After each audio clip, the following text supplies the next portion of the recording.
All right, welcome everyone. We're Semblance of Sanity. I'm Caleb. I'm Jacob. And we're here for Nekomonogatari. White. Episode 4. Yes, episode 4. Yep. We got a lot of amazing conversations last episode. Senjikara was amazing. Fire Sisters were promptly applied to the whole Hanakawa situation. Yes, specifically Karen getting guilt-tripped into, well, more like justice-tripped into helping out in the Hanakawa situation. Yep. And then Black Hanakawa showed up, and Shinobu showed up. Yeah, that whole conversation felt like perfect for the whole thing, but also the fact that Shinobu was there feels a little bit planned, if you will. Right. So, yeah. What's going to happen now that they've both seen the burned down classroom, not the classroom, the school. Right. Yeah. Where so many big things have happened over the course of this show. Yeah. So, we got quite a bit that can happen here. Hanakawa's situation seems to be fraying at the edges, and still no Araragi in sight. Yeah. So y'all, without further ado, let's get into this. All right, everyone, we're going to be starting the episode in 5, 4, 3, 2, 1, now. Oh! Whoa! Wait! What? Whoa! Whoa! So holy crap! What happened at the Cran school? So once they arrived at the school,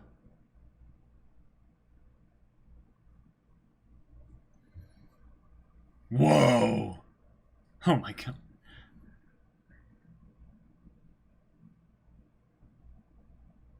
Oh, dang! The hair from her Black Hanakawa form. Yep. Okay. So now she knows. Yeah. All right. Whoa. And literally doubled the chapter number. Was it like some epic showdown of the century? Like, did the tiger show up, and then we had this crazy vampire tiger battle or something? We had a lot happen. Yeah. But the thing that's important is that Hanakawa's alive. She's okay. Yes. And that's all we know so far. That's all we know so far. But I'm going to be just since Araragi's absence has been noticed for so long, the idea that, if other characters just are absent for the next bit, unless we just immediately go back and then check. Yeah, we could. I feel like they should go a little bit forward before going back and explaining anything. And even though none of the characters are going to be dead or anything, right? They could take the way that say Senjigahara was suffering on behalf of Hanakawa in previous episodes, and have been basically the case for a bunch of other characters, and then Hanakawa sees the aftermath maybe. Right. Okay. And then that could help her realize that that there is something she actually does really want.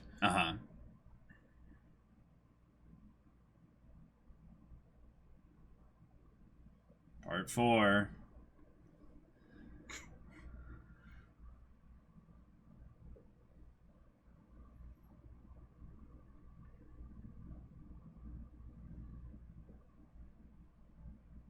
Oh.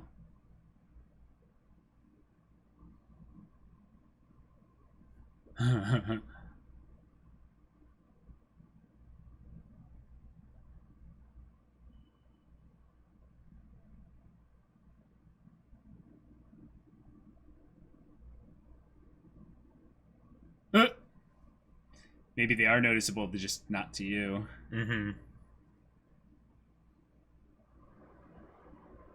Hey, Tsukihi. And then afterwards, we brush our teeth. Oh my god.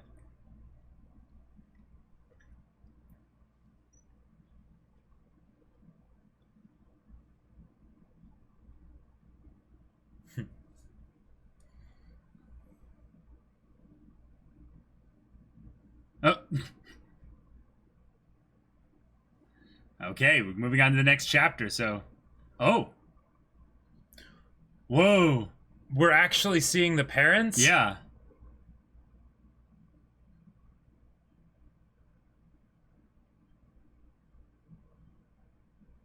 Whoa.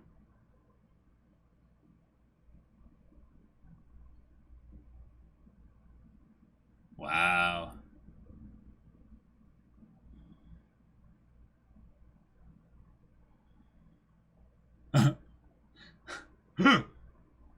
Oh, yeah. Right.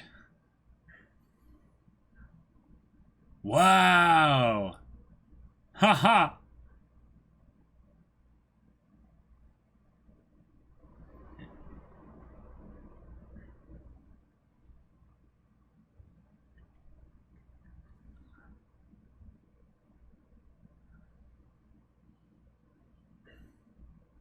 Huh. Wow.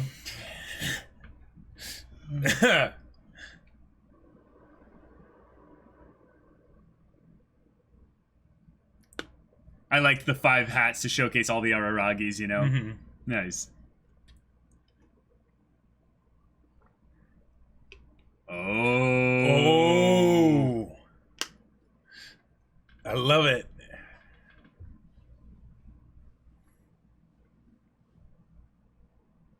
Wow. I love Mrs. Araragi. She is awesome. Mm-hmm. It connotates that maybe you should be running away from it. Mm-hmm. What? Wait. Is this... Oshino? No. Wait.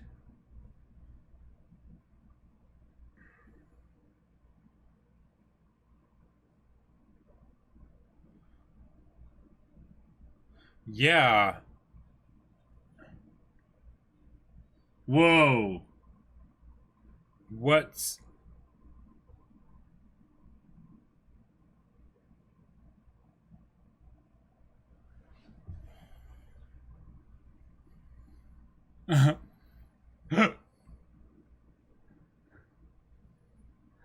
Okay.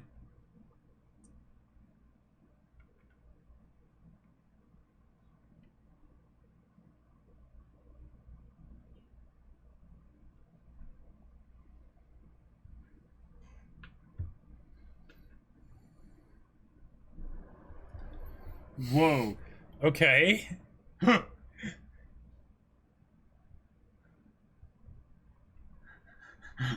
Right.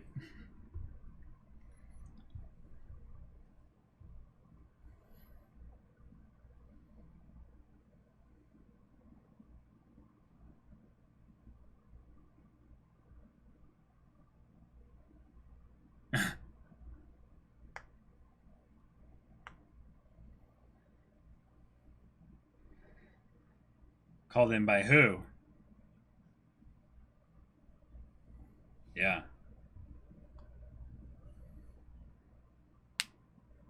Okay. Right.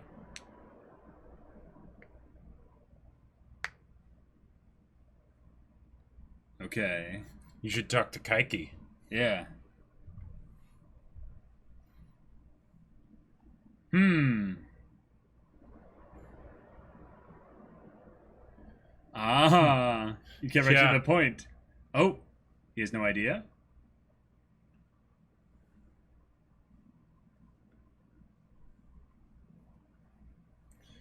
Ah. Hmm.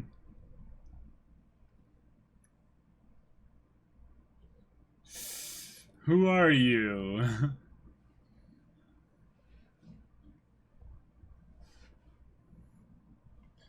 Whoa. Okay.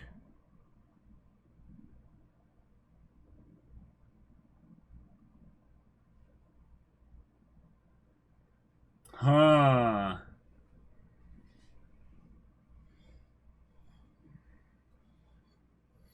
Ha! It's Shinobu, isn't it? Yes. Yes. Or is it?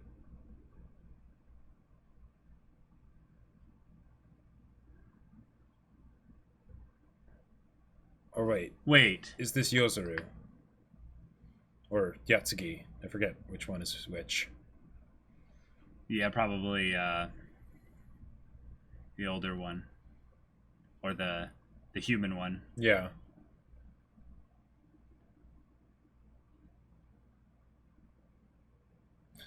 Oh.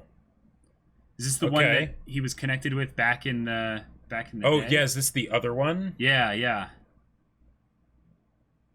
Gain Izuko. Huh?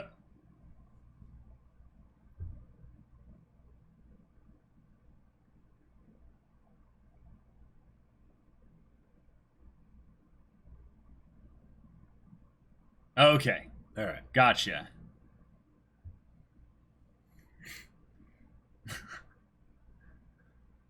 I love the rainbow coming from Izuko over there. Mm-hmm. Ha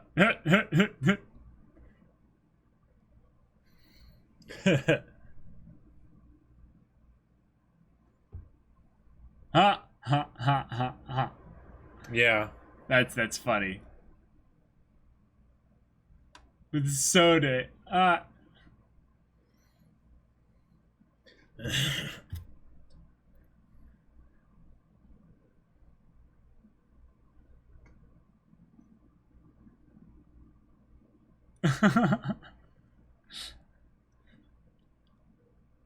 Oh. Whoa. Yeah.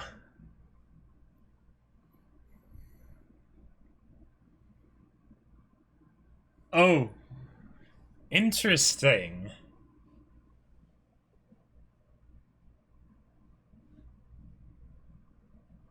Whoa. Whoa.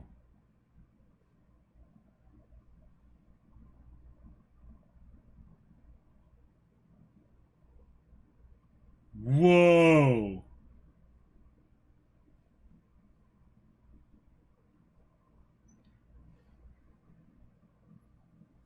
Holy crap.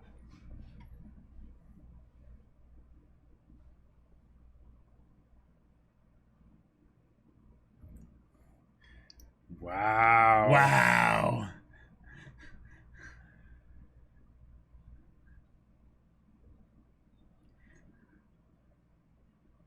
Huh. Huh. Wow. Ignorance is bliss. Oh. Wow. These are some barbs being thrown. Mm-hmm.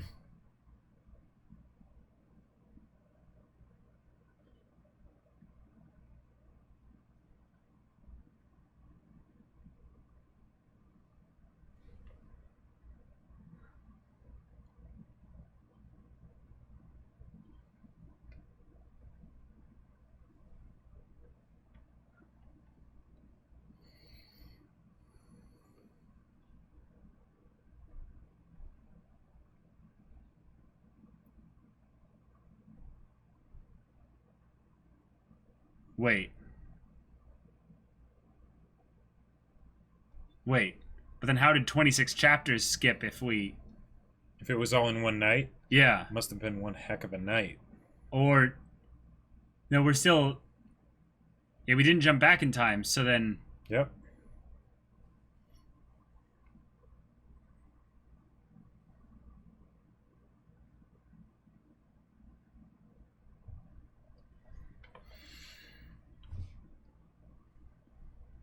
Right.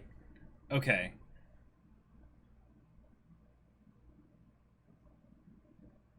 Right, there are things that you don't know, but Black Hanakawa knows. Right, yeah. With But you thought unparalleled Hysteria strength. Tiger.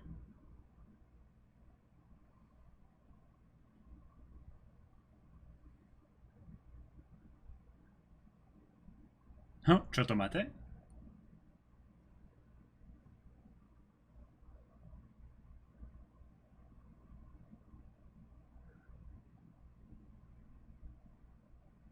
Yeah.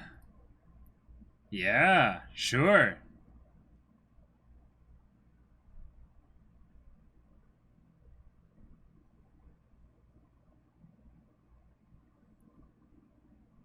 Okay.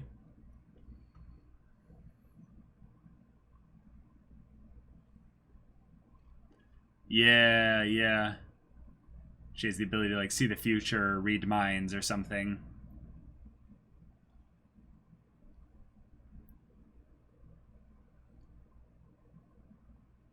Oh. Oh. Wow, yeah, okay, that's right. yeah. That's right. Thank you, Senjugahara. Oh my god, I completely forgot about that.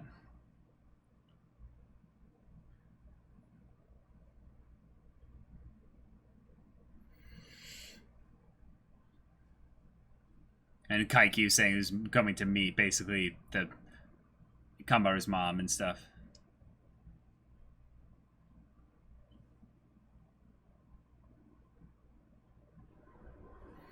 Okay. And we all know how Nisio loves puns. Dorama, Dora.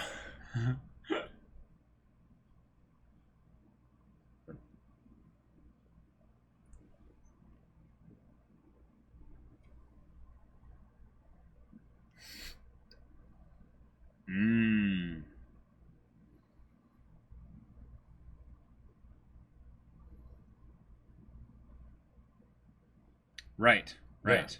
Yeah. What about the time skips?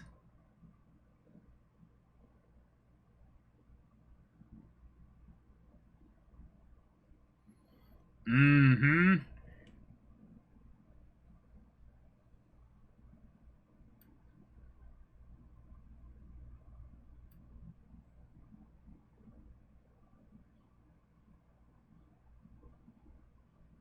Uh-huh. Mm-hmm. Yep. Yep. Crap.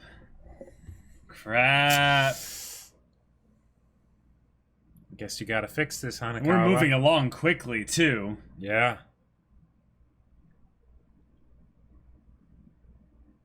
She's properly motivated now. Don't fall asleep. Ah. Until dark.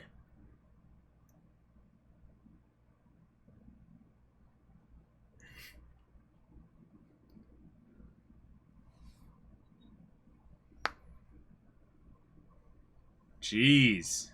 This is not good. Like...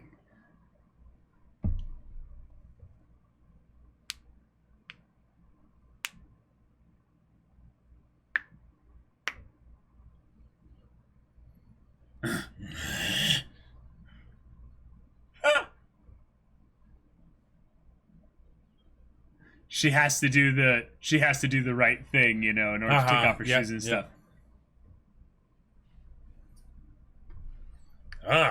Passion.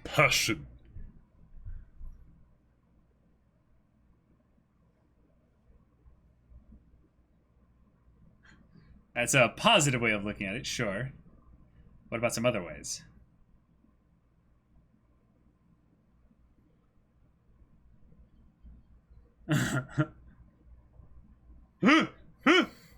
Tsukihide just destroying her house of cards.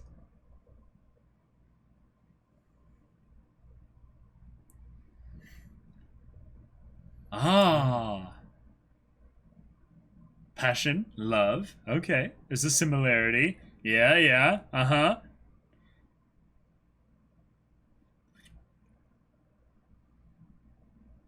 Oh, really? Mm-hmm. Yeah, Tsukihide gave some to Araragi. Yep. That is ridiculously good. Yeah.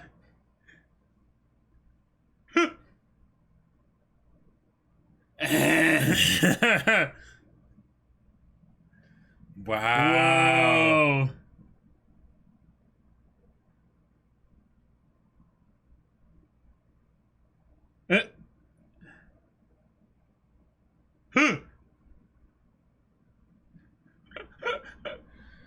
Oh no. Oh no.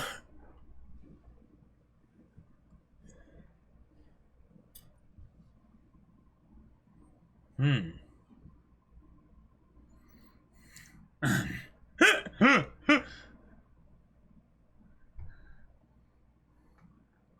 Right, right. It's the thread, the tether between them. Mm-hmm. Huh? Oh, that's no. that's how not the French really. Revolution happened.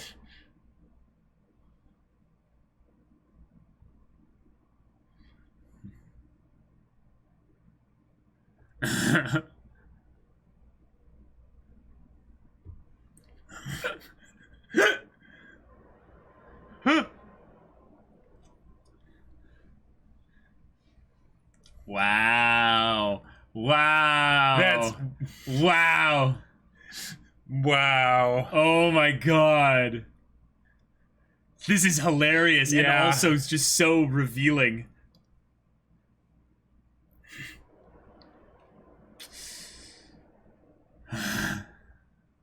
Hmm.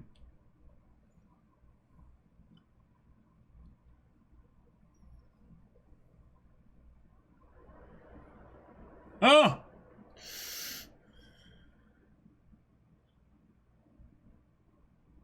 Uh.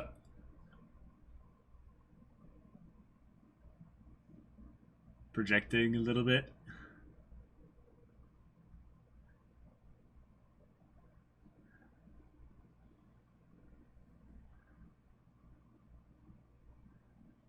Mm-hmm. Like you are. Ah. Like you are. Whoa. Uh-huh. Yeah. Wow, I love how she's figuring this out. Mm-hmm. And before she gets the final thing to make the perfect stack. Uh-huh.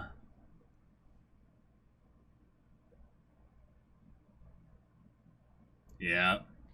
Nice. Oh no. No, this is good. This is good. Yeah, yeah. Just she's about to fall asleep.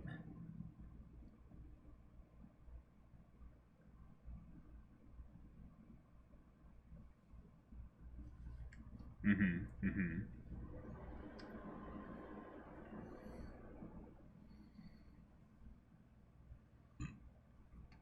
Yep.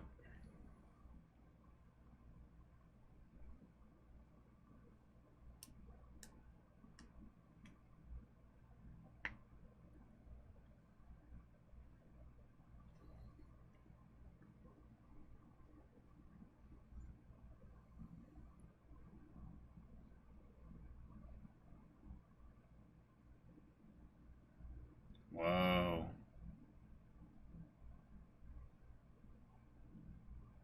Whoa.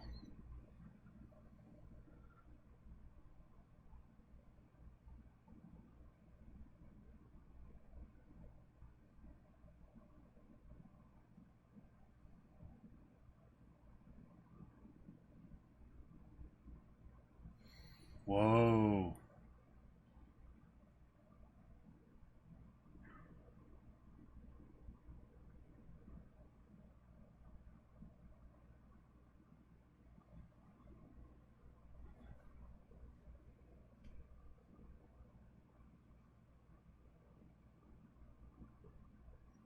Yeah, yeah. So she's leaving a note. She's taking pictures. She's getting the environment and everything prepped within herself, so that. Whoa. Okay. Awesome. Good. Uh huh. Wow.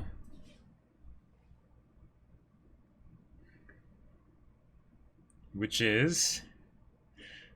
What is this final wish? Well, we can't read Japanese, so. And they didn't subtitle it, so. I guess we'll find out next episode. Oh, okay. Well, we get some cool art. And, a new It really ED. helps round out this episode. Yeah.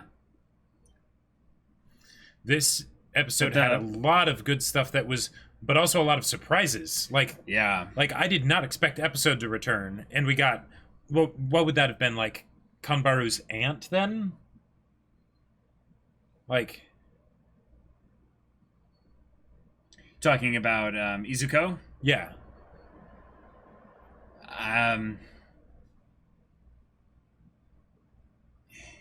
Yeah, because it would have had to be a friend of her mother, or was it her mother? Or a sibling or something, because same last name. No, it was his mother's maiden name was Gain, meaning that Kanbaru. No, I'll show you in the next in the thing.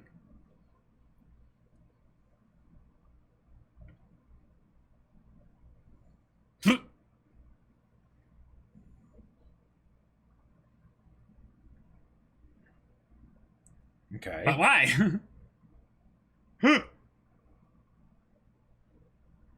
Huh?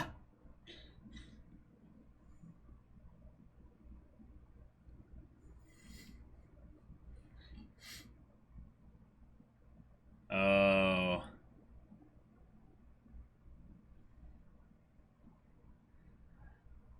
Tsubasa Tiger Part 5. Yep. Ah, there you go. There you go. Yeah. All right. Okay. Well, we got an episode here. We did indeed. We had the mondo of a twist of, wait, were there 26 chapters that they skipped? Right. In between the previous episodes? Yeah. Is it because that the adaptation is something which they jumped ahead in time or went back in time? See, this is the thing. Mm-hmm. This is the thing. They made it seem like they went ahead just one night's sleep's time. They did. In terms of this whole thing. Mm-hmm. But 26 chapters is either, a lot of content. That is either skip. That's either a ridiculous amount of important stuff happened the night before, or there was some time muckery stuff that happened the night before, and or the fact that it's that many chapters is just basically. I think what it was is the encounter that happened last night had big ramifications, and thus Black Hanakawa got context of flashbacks and all kinds of things that explained to Black Hanakawa what's going on. So Black Hanakawa knows everything now. And Gain shows up and kind of is that representation of there's someone out there that knows everything, and you're not them. You are unaware of a large portion of what's going on with you. You actually don't even know what you don't know. Exactly. Yeah. Right. And then it's kind of poking fun in a condescending way about her own ignorance in order to, I would say, help her maybe, because now she's going to be all like, we'll get a rise out of her. Because, exactly. Because the thing is that, like, the whole thing of when she said, like, you don't actually know anything, and she's like, and you like it when I say that, you know, like, it's. Hanakawa's not in a good place, and any kind of emotion from Hanakawa would be helpful, right? Very helpful. Very helpful. Yeah. It's the stuff that breaks the barrier of the facade. This is something that I just thought of now because this is Monogatari, probably not as relevant as if this were a different show. But the fact that it's 26 chapters, that just makes me think, even though Monogatari doesn't usually follow the core structure, 26 episodes, almost like there could have been an entire, like, separate part of Monogatari in that one night. No way. Like they're not going to do that. They're not going to do that. They've done that, though, in the past. But that was what Golden Week was. Having time, like amounts of time non-linear storytelling enough and all important that stuff happens. Okay. I feel like 26 chapters is not enough for that many episodes, though. Right. Yeah. Now, Golden Week was only 4 episodes. Well, and that's a great point. If you have a light novel, usually, you know, it like you'll get more chapters in there than there are episodes that come from it, or something like that. You know? Oh yeah, totally. Totally. But there'll be like 5 chapters to an episode or something like that. Which, like, even in this one, we went up to like 57 or 56 or something. We'll go back and check. It was around 5. Yeah. But Hanakawa in the beginning is made aware of the fact that she's the criminal. She's turning into the Metal Cat again. You know, the fingernails stuff doesn't lie. She observes basically that, yep, it's happening again. I have definitive proof. They did the whole feet thing of size, and it's hilarious. But she noticed that even certain things in the room have adjusted a bit. Yep. Which means... the straight hair, the dirt under her fingernails, the moved tissues, yeah. Yeah. Maybe in some ways Black Hanakawa is trying to keep it covered. Exactly. Yep. Not trying to let her know. Right. Well, and what's great about it is that basically I feel like maybe that's something where Black Hanakawa is coming at this the way that Black Hanakawa has to, in that I am a separate entity from you, right? Yeah. And I need to basically make sure that everything's okay for you, so your ideal situation is where it's like I don't exist, right? And then you can continue on with your life like normal. And then, but then at the end of the episode here, we have Hanakawa actually basically accepting that part of herself, you know, or at least beginning to, you know, starting the communication, exactly, right, connection. And since those are all the things that she's cut off from herself, those emotions and things like that, this can be where she starts to reclaim it. And hopefully that happens soon, because otherwise, she makes a note in the beginning that there's probably that the ears aren't growing yet or something like that. Right. She's saying this is a different thing. It's like, am I getting used to it? Right. I can imagine the reason. It's not relieving stress by thrashing around. Is Black Hanakawa-chan gonna handle the stress too? There's that. Yeah. The whole idea of how she perceives things with regards to the Fire Sisters being adorable, whereas Araragi sees it as a nuisance, is kind of a cool thing to showcase how Araragi's, you know, perception of things changes a little bit of the, you know, the way we see things. Something that they bring up big time towards the end of the episode. Oh, yeah. With the boyfriends. Yep. What was this? This is the thing about holding contact lenses? There was something... Oh, right, because she's not wearing glasses intentionally. She's wearing contact lenses now. Okay, the introduction of Araragi's freaking Mama Araragi. This is Araragi, yeah. Oh my god. Can we just talk about the line? She confronts her, but then she gives the line of, okay. And the thing is, at the beginning, I'm like, okay, like, you're being a bit mean here, a bit cold. Right. The family is something you don't need, but should be happy to have. That's what I think as a mother. I love. Awesome. Okay, I thought these were hats initially, but now I see that they're cups of tea. Okay, they're mugs. But yeah, those are 5 of them for the 5 Araragis. But then as a mother, Hanakawa-chan, people can run from things they don't like all they want. But if they're just averting their eyes, they're not running. And then she literally stares down Hanakawa, and they make eye contact. Then they say, as long as you think the current situation's okay, no one can help. And they show a look through the rafters of the vent or what have you that shows her behind bars, which is something they've been doing with Hanakawa since the beginning of Bakemonogatari. Oh, they've been showing her locked in, that she's basically restricted, that she's shut herself down, that she's not free. She's not free, and she has an adult who's able to see past all the BS like instantly. Maybe not immediately, but within seconds, because adults just have this like, I've been there. Yeah. Like there's so many years of experience they have on us that it can be just like, yes. The idea of seeing yourself as different can be very helpful for the standpoint of trying to go out there and do things and, you know, and stuff. But the knowledge also that you're also kind of just like everyone else, you can get a lot from that too. You can.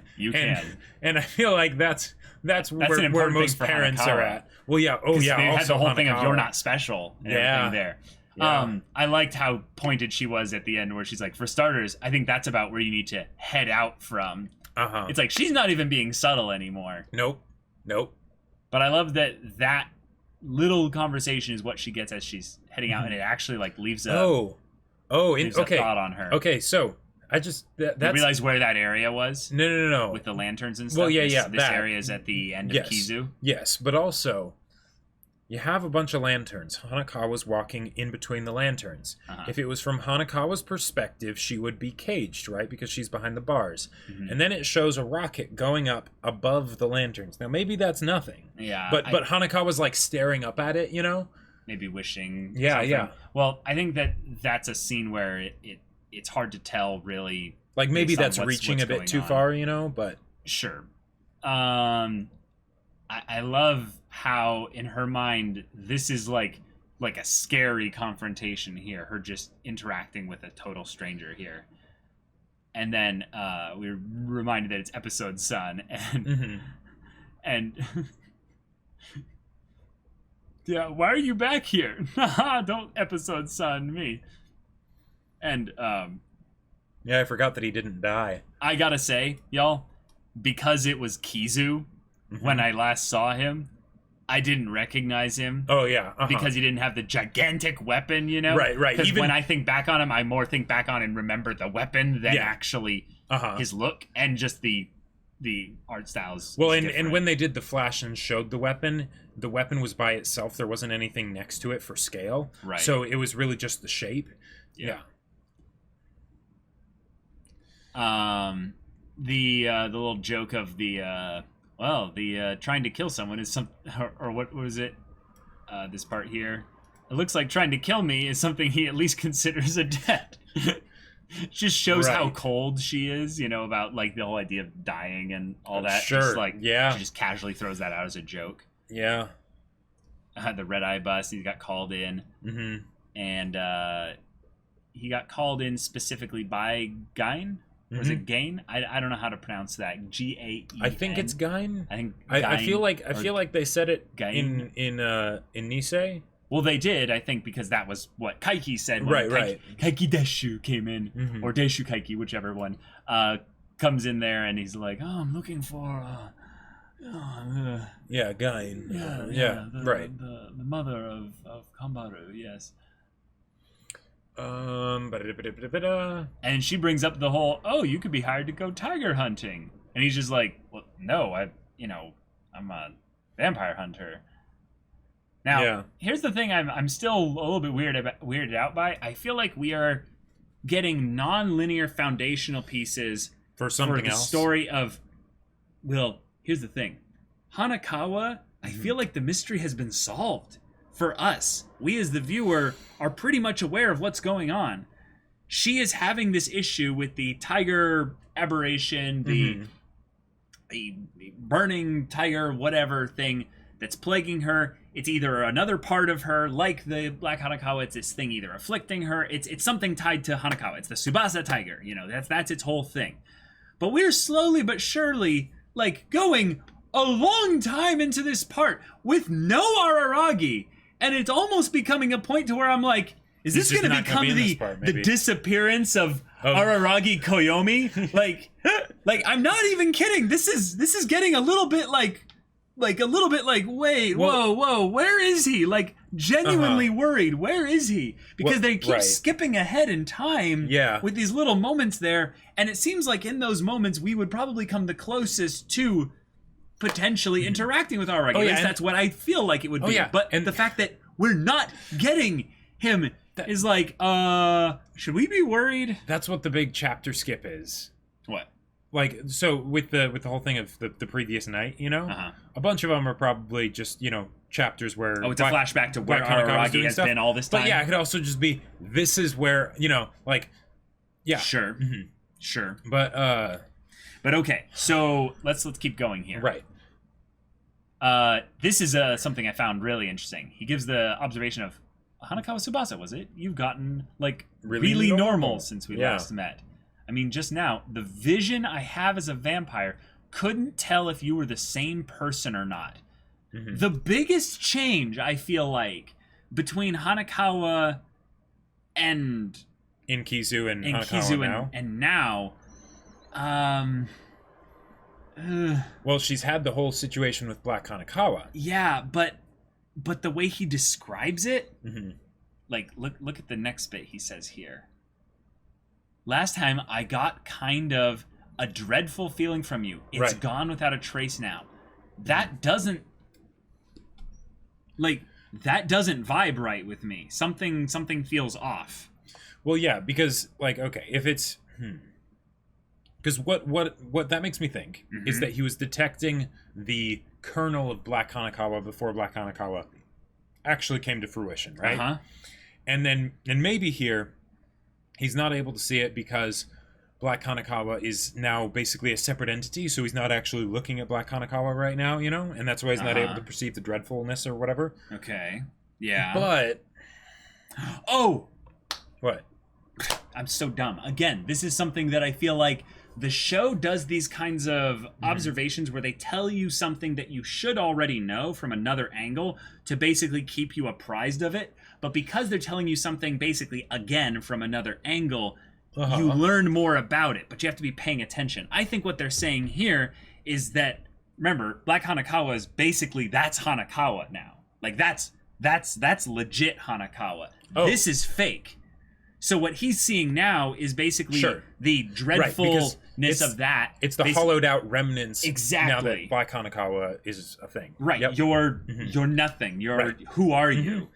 Yep. That's actually okay. That makes sense to me. Do you have any commentary on that? Do you think it's something different, or that's basically what I was thinking, and that's just I feel like that's just a really good way of saying it. Okay. And is a no, not gone without a trace. More like it was cut off from you, leaving nothing behind. Right. Okay. So that does that does kind of fit with it. And but hold it right there. Hold it right there. Black and white. Yeah. And then it says, and then it switches to won't red lead and white. to anything good. Red and white. The tiger. Oh, look at that. Look at that. I've been thinking about red basically this whole time, and I've always been freaking out about it since Kizu. I think anytime they go into red and stuff, it's showcasing the negative, not violent, but the because there's the blood aspect with Kizu and that whole symbolism there. But I would say it gets to more of the heart of the matter. It gets to the... Yeah, speaking of which, I was actually thinking of that as you were talking. So, the heart of the matter, absolutely. Yeah. If you look at the place where they're at... Yeah. So, these street lamps, they aren't straight. They're curved. They curve in. Almost like a rib cage. Oh my God! We're inside the vulnerable spot of Hanakawa. We're taking a walk through the place where her heart is, or at least now maybe this is reading into it way too much, or at least where it should be. Oh, and it's empty. Yeah. Oh, it's her, the one who called me here without telling me about the case. Gotcha. And then then Guy shows up. When I heard she was upperclassman to that Hawaiian shirt Oshino Meme guy in college, right? The one who we had built up to in Nisei, the one that Kaiki mentioned as being one of their group of, what was it, 3 or 4? Yeah. Okay. Because there were 3 that we got to see, and then one that was kept mysterious, or at least not shown. Then I think actually she's the one that was shown, because it was... Well, no, because the other one that was shown was Yozuru, I think. Yeah, Yatsuki is the blue-haired... Thank you. You're right. Yeah. Yeah. Let me pull up the notes again real quick on that, because that is something that's good to... right there. Yeah. Right, so let's go back to Nisei here. Okay, yeah, so it's a Yozuru. Yeah, Yozuru is Kagunui Yozuru. Yeah. Right. Okay. And so this new character here, Gain Izuko, I believe. And he's saying I had to accept this case because of my relationship with Oshino Mime. Right. And then she's got kind of this, hey, I'm still trying to pretend like I'm relaxed. A kid. Well, sure. Well, she's got kind of the, I'm a cool kid, It's hello, aren't fellow you? Kids? Yes, hello. How do you do, fellow kids? Exactly. That's exactly who this character is. She comes in here like, I know everything. And I'm also one of you. I'm a kid. She's got the little wristband thing. And I've got my smartphone, which I'm also always, posing like I'm taking a selfie or something. Oh, that's funny. It seems you're in the middle of hitting on a girl. Sorry to interrupt. Then it has a dumb little emoji kind of look here. Yeah. That's funny. And it's like, oh, is that Hanakawa Tsubasa? Also, I love the rainbow effect behind her. Oh yeah. Yeah. I love it. I want to know in more detail eventually why, because well the thing is it could be making an allusion to her sexuality. Yeah. It could also just be that she's so extra and taking the JoJo kind of entrance. JoJo descending from above kind of a thing. And just striking a pose and whatnot, that of course you have a giant swirling rainbow behind you, because why not? Right. Gain Izuko. Yeah. Okay. And the senpai of Oshino Meme. Yeah, definitely has the, I still look young and I'm going to wear all these things to make me look like a cool sideways hat, baseball cap kind of thing with the headphones and everything. Yeah, exactly. Yeah. I'm a cool kid. I'm a cool kid, indeed. And if that talk of old memories is over, let's be on our way. Every second counts for us. Now, this is interesting. every second counts for us. We've been having so many time skips and stuff. The idea that this is, I'd say, one of the first times, other than maybe that time with Kanbaru. Well, Kanbaru didn't seem really pressured for time. But I feel like this... Kanbaru is just always high energy and going somewhere. That's true. But I think that this, you know, the time mattering is more important than they let it on. And why Yatsuki is going with them... Yotsuki? Or whichever, Yeah. I find that rather interesting because... I feel like they're squatting up for something big. Well, yes, but also she is the servant of Yozuru. So yeah. My thought... Okay, I'm going to try and connect the dots here. I'm going to do it badly. I just know I am. All right. Araragi tried to help at some point. He pulled in Kanbaru, and things didn't work out, right? Sure. And we had the whole... Cram school burning to the ground? Or no, I think that was actually before that. Okay. Then we have... Or, wait. I don't know. Well, Araragi's doing something. Well, he was doing something. I'm trying to bring things up to the present here. Okay. Then we have the big throwdown, cram school. Something happened there that was crazy. Happened there that was crazy. And it was on the level of, like, I think we needed Shinobu there. Right. This fight's going to be totally epic and totally off screen. But here's the thing. I think that Shinobu needed to go all out. Like, it was that bad. Okay. I'm all for that. And it was so bad. It was so bad that, like that... like made like Black Hanakawa just like book it the out of there, just like nope. So she didn't burn it down necessarily, but if she didn't leave there, that okay. So my thought is that Shinobu basically has like had to go and like drain Araragi like a lot in order to like save his life or something like that. Okay. So he's like incapacitated somewhere being taken care of by Shinobu, right? But the thing was that Shinobu still did crazy elder vampire stuff or what have you. All right. And now they're like, she's back. They freak out. We freak out. All the vampire hunters converge in to go get rid of Shinobu. So I feel like Shinobu is the crux of why these characters are here. Sure. So then does that mean that you think that where Araragi's been and what Araragi's been up to is all stuff that's tied to this arc and is not foundational setup or whatever for a different arc that's happening at the same time? Well, it depends if you mean by plot arc or character arc. Because I feel I think they're both kind of the same, aren't they? Like, well, I'm like just basically saying, the stuff here that he's doing here is not specifically necessarily to help Hanakawa. I think he is. Okay. I think it is directly tied to it. I think that there's problems going on that the Tsubasa Tiger is causing, unbeknownst to facade Hanakawa here.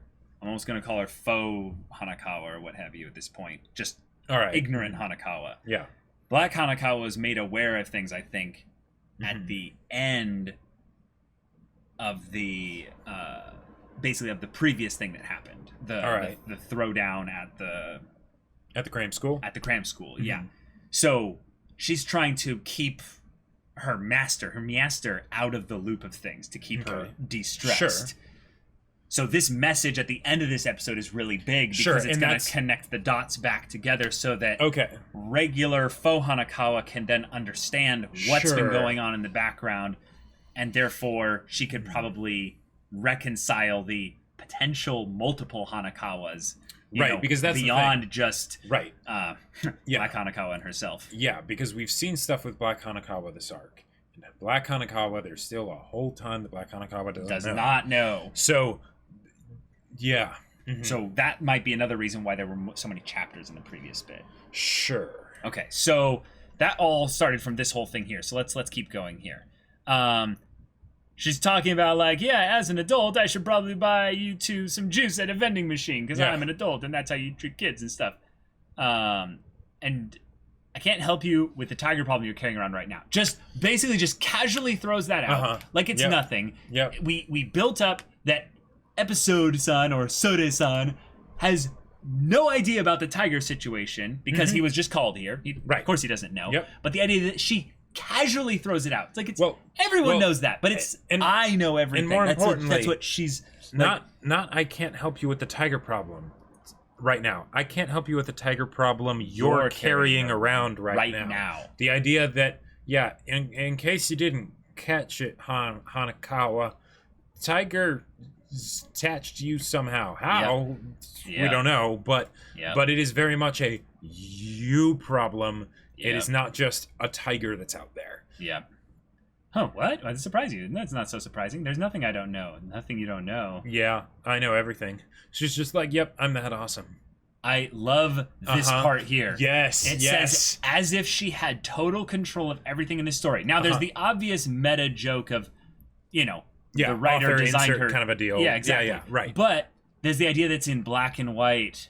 Oh yeah. That if Hanakawa was in control of her story, she'd have both the black and white. Right. That if she knew more, right? The whole thing of I don't know everything, I just know what I know. Mm-hmm.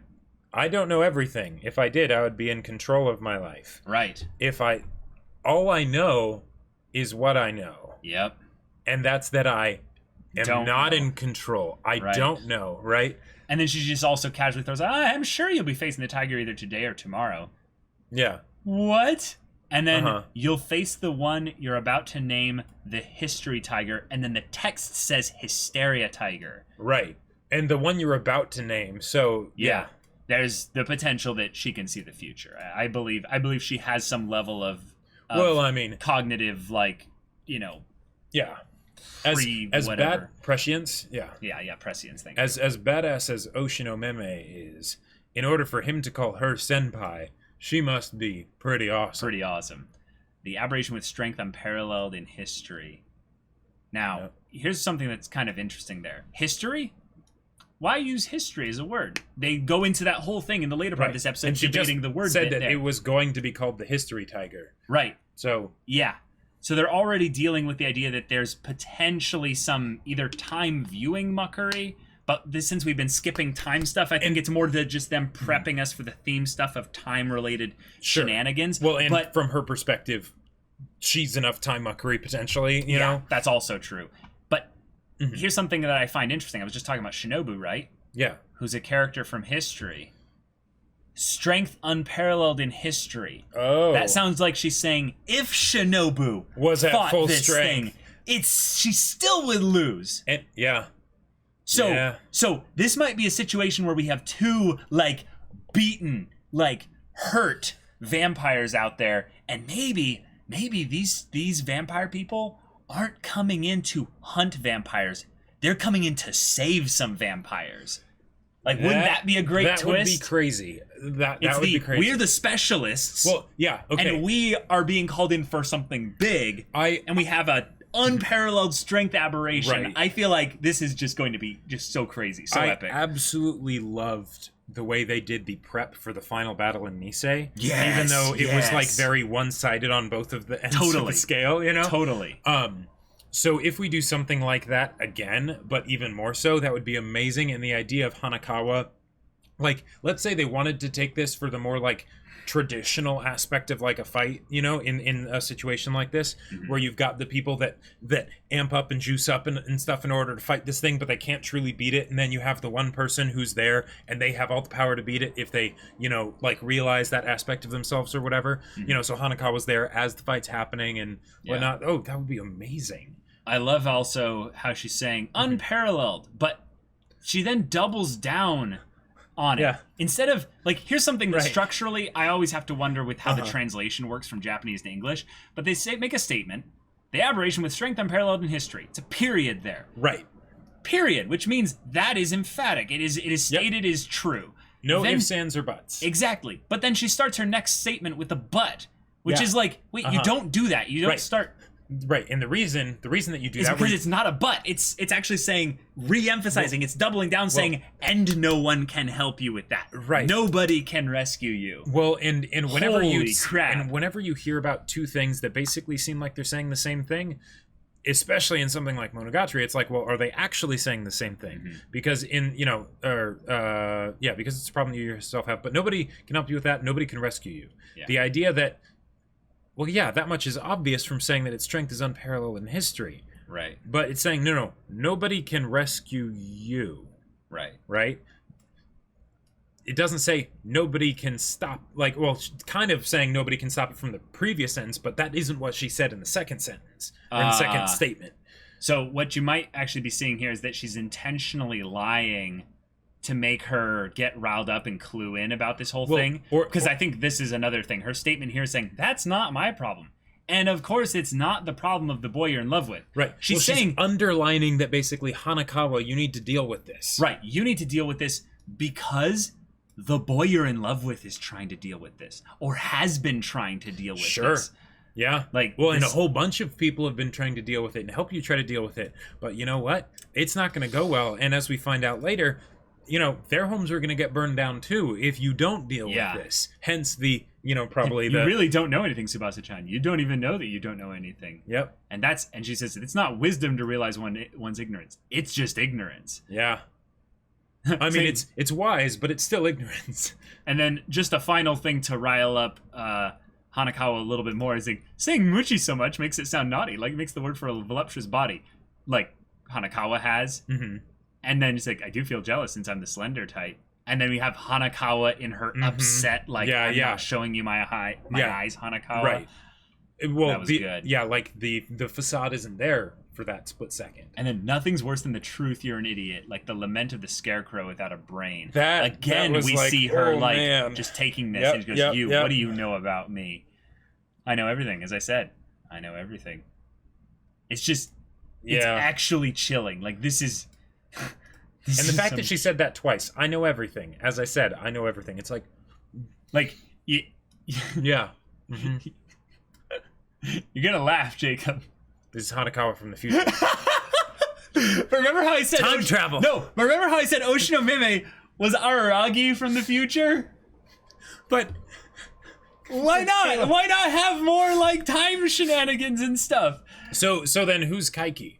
Shinobu? Kaiki is God. Like, Kaiki is just tired. He's just tired of all this shenanigans, all this drama everyone else has. It's just like, I'm just trying to, like, go through life, man, you know? Oh, man. But anyway, I just think it's funny that she uses the same kind of line that Hanakawa used to say. Oh, definitely. And, yeah. Yep. And it might not even be that she knows everything. It might just be that she knows everything about Hanakawa. So, we'll see. Sure. If Monogatari goes into actual time travel, they could do time. I think they could do future sight of something like that. That's right. But like if some kind of prescient kind of they have enough clairvoyance in the show already. Clairvoyance of sorts. That absolutely. All humans in this world don't know anything, unwittingly living using every trick in the book. You're no exception. You're not special," said Gain. Not an exception, not special. Like when people say that, I know that. Mm-hmm. See, there's that so much smile right there's there. so much smug aspect of the like at the very least, I think what it is that she's probably lying in a lot of this, but what it might just be is that she's, been kind of aware of certain things going on around here, and she's been working with like people like Araragi in the background. Like it feels like it would make sense for her to do that. Yeah. But she might just have something simple like she can just read Hanakawa's mind. And that would be one of the most helpful things ever. Oh, yeah. Just be able to get inside Hanakawa's head, because there's a bag of cats in there. Yep. There's plenty of detour, but head straight to Araragi's house. Know that the fire was something that has nothing to do with Araragi or Kanbaru-san. I don't know, but the me that isn't me knows. Right. Yeah, and she calls Senjigahara. Yeah. She's trying to figure this whole thing out. Mm-hmm. She ends up looking up things, but then she gets the clue of the new releases. Right. Because Gain said it right from the start. Well, and what I love about this here is that it's something where Hanakawa is actually doing something to try and resolve the situation, right? Mm-hmm. Because we, like... He was almost spurred on by that whole encounter. Like, Yeah. Sorry, what were you saying? Well, just that up till this point, we haven't really seen that. And so it probably was spurred on by that. Because, like, we hadn't even gotten the whole thing of the connection that Senjigahara made of the places burning down being places that she had slept, It feels like you're being guided as this Gain lady wishes. Again, Jacob, I don't know. they're not going to do time travel. They're going to do some level Prescience, of clairvoyance, absolutely. though. Well, yeah, but Meme's been doing that kind of stuff too, where where he was guiding things with some kind of mysterious knowledge and whatnot. Okay. Right. Mother's maiden name was Guy, and Kanbaru herself said she used to be Guy and Suruga. But her mother's maiden name was Guy. Yeah, exactly. It's a bit too unique to be a coincidence, a distant relative, or not to be related, basically. Yes, I know everything. That was Guy's line. So then they try to figure out basically the meaning of the history aspect of it and why it's called the history tiger, why it will be called that. So they end up going on their whole, kind of investigation here. And then we get to the Fire Sisters. And they almost got to the part. They almost got to the discussion of the Araragi asking them love advice about Hanakawa, but because they don't really remember, and it was a while ago. It's a while ago. Totally and makes they've got sense. their own lives and stuff. Absolutely, but it's one of those things where it's like and like we've been having this in JoJo's a bunch, where you have the characters that like. It's like, oh man, if they would only interact, so many interesting things would happen, and they just go their separate ways because it's what their character would do. They don't know the person, and things like that. They don't know that Araragi was talking about Hanakawa, right? So We then end up having Hanakawa realize that she is envy, she is jealousy. That's where this emotion comes from. Interestingly enough, now that I was wondering where the red stuff comes from, the heart of the matter. Red is being showcased on envy there, and interestingly enough, you see all the things that are black there.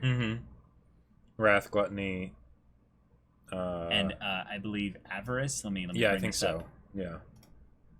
So that'd be greed. Avarice. But you know what's interesting there? What? Those seemed like things that could be the aspects of Black Hanakawa, but the heart of the matter, the destructive part of her, potentially, is envy. Okay, so we went past chapter 60 here. Yeah. So she's trying to grasp the whole thing. We didn't really discuss the part that also has when the Fire Sisters are talking with her about all of this, the idea that we have Araragi basically not even acknowledging the boyfriend's existence because it's just something that gives him jealousy and stuff like that. And then she marks the bed, showcasing how her animal tendencies has come out. The envy that she's now recognized and kind of accepted.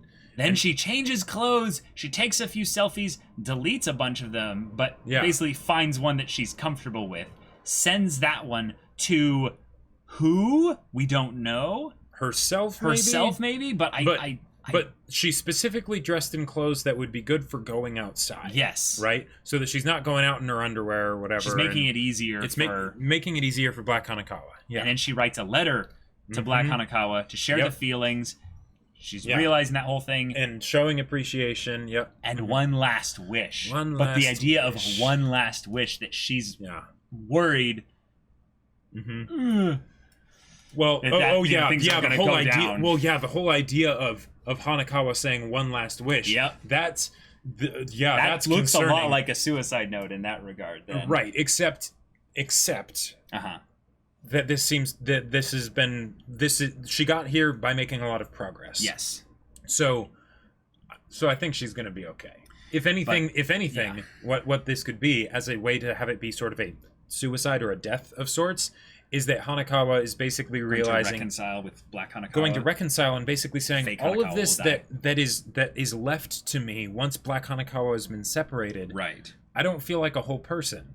I'm fine just being Black Hanakawa. So I'm going to accept that. Right. I'm going to let myself die. This whatever's left here. Faux part of me. This faux part of me, and be the real me. I would love that. As oh my God. with all the problems that come with that, marking the bed of your crush, because you're jealous that they're with someone else.